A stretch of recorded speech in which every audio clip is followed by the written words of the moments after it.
In this video, we're going to look at the graph of a square root function. In number 1, it says, this problem derives the graph of the square root function and demonstrates a vertical shift and a horizontal shift. Fill in the following table and graph each function on the coordinate system below. Label each graph. So the first thing we're going to do is find all the coordinates for each of the functions. So we'll do one function at a time. So for h of x, we have h of x is equal to the square root of x. And for the x value of -3, if we plug -3 in, we'd be taking the square root of -3, and that is undefined. Remember, we can't take a square root of a negative number in the real number coordinate system. For x is equal to 0, the square root of 0 is equal to 0. The square root of 1 is equal to 1. The square root of 4 is equal to 2. The square root of 9 is equal to 3, and the square root of 16 is equal to 4. For n of x, we have the square root of x plus 3. So again, the square root of -3 would be undefined. And now the square root of 0 is 0, plus 3 is 3. The square root of 1 is 1, plus 3 is 4. So you can see that we're going to take each of the values in h of x and add 3 to it. So 2 plus 3 is 5, 3 plus 3 is 6, and 4 plus 3 is 7. For p of x, we have the square root of x plus 3. Now the whole x plus 3 is under the square root, unlike n of x where it was just the square root of x and then plus 3. So now if we plug in -3, we have the square root of -3 plus 3, or the square root of 0, which is 0. And for 0, we would have the square root of 3.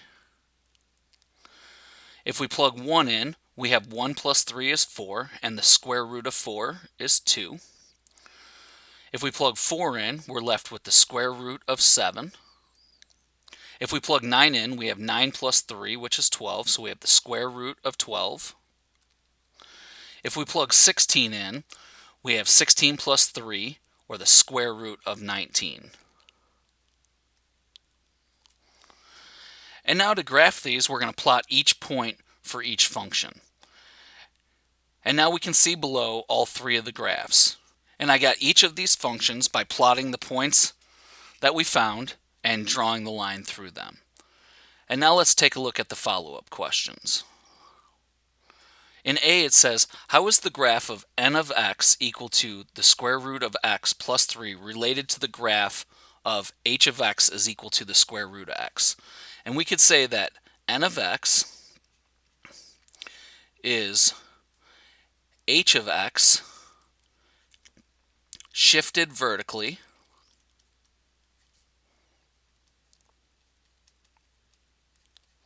by 3 units.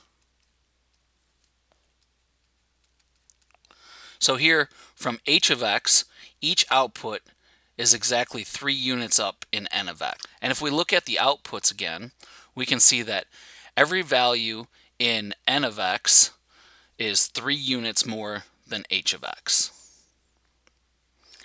And then it asks us, how do you think the graph of n of x is equal to the square root of x minus 3 is related to the graph of h of x is equal to the square root of x?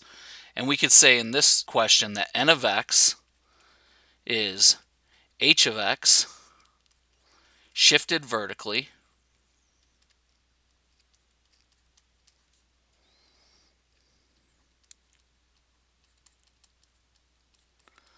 by -3 units. So when we're looking at vertical shifts, you can see in the first question, the square root of x plus 3 is shifted up vertically by 3 units, and that's why it's positive 3 units, because we're going up. And when we have a -3, we're shifting vertically by -3 units, or we're shifting it down by 3 units. So the vertical shift is intuitive. It's the same direction as the sign. Now we're going to see in the next section that shifting horizontally is counterintuitive to the sign. So here it asks, how is the graph of p of x equals the square root of x plus 3 related to the graph of h of x is equal to the square root of x. And we can say that p of x is shifted horizontally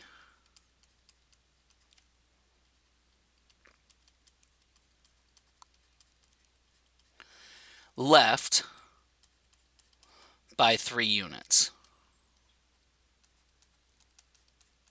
So because the plus sign inside the square root, we're going to go left 3 units, or in a negative direction. And so it feels more counterintuitive for the horizontal shift. And then for how do you think the graph of p of x is equal to the square root of x minus 3 is related to the graph of h of x is equal to the square root of x, we're going to say that p of x is shifted horizontally right by 3 units.